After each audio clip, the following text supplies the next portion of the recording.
Hello guys, আসসালামু আলাইকুম। Tracking পয়েন্টে আপনাদের স্বাগতম। হেলদি উপায়ে বাচ্চাদের জন্য এই নাস্তার রেসিপিটি বানিয়ে নিতে পারেন খুব সহজেই।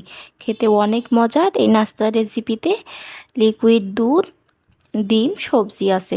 বাচ্চাদের জন্য খুব ভালো এই রেসিপিটি, আপনারা চাইলে বানিয়ে নিতে পারেন। প্রথমে একটি বাটিতে 1 কাপ দুধ দিয়ে নিচ্ছি। 1 কাপ লিকুইড দুধ নিয়ে নিচ্ছি। পেঁয়াজের পাতা কুচি নিয়ে নিয়েছি। এরপর দিয়ে দিব গাজর কুচি, কাঁচামরিচ কুচি দিয়ে দিচ্ছি। আপনারা চাইলে না দিতে পারেন, বাচ্চাদের জন্য, যারা ঝাল খেতে পারে না তাদের জন্য। একটা ডিম দিয়ে দিয়েছি, লবণ পরিমাণ মতো। একটা হ্যান্ড উইচ দিয়ে ভালোভাবে মিশিয়ে নিচ্ছি। মিশিয়ে নেওয়া হয়ে গেছে। আটা 1 কাপ দিয়ে দিচ্ছি, আবারও ভালোভাবে মিশিয়ে নিচ্ছি। সুন্দর করে মিশিয়ে নেব। আমার রেসিপিটি ভালো লেগে থাকলে অবশ্যই বাসায় ট্রাই করবেন। লিকুইড দুধ আরও 1 কাপ দিয়ে দিচ্ছি,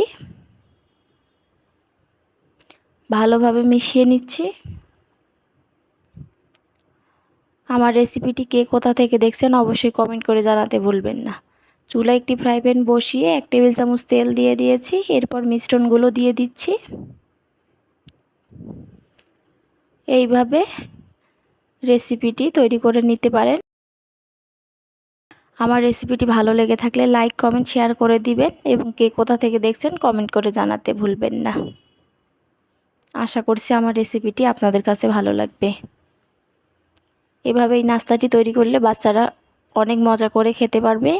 আপনারা অবশ্যই বাসায় ট্রাই করার চেষ্টা করবেন। ছোট বড় সবাই পছন্দ করবে। একইভাবে সবগুলো রেসিপি ভেজে নেব।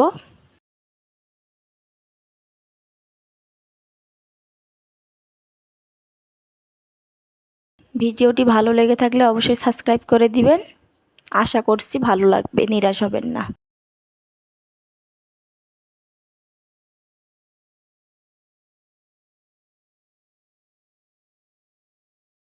একইভাবে সবগুলো রেসিপি ভেজে নিয়েছি। দেখেন দেখতে কতটা সুন্দর হয়েছে। এগুলো গরম গরমে অনেক সফট, নরম এই নাস্তাটি, এবং ঠান্ডা হলেও নরম থাকে। খেতে অনেক মজার, ছোট বড় সবাই পছন্দ করবে। আশা করছি আপনাদের কাছে ভালো লাগবে। আজকের মতো এখানেই বিদায় নিচ্ছি। হাজির হব অন্য নতুন কোনো ভিডিও নিয়ে। সবাই ভালো থাকবেন।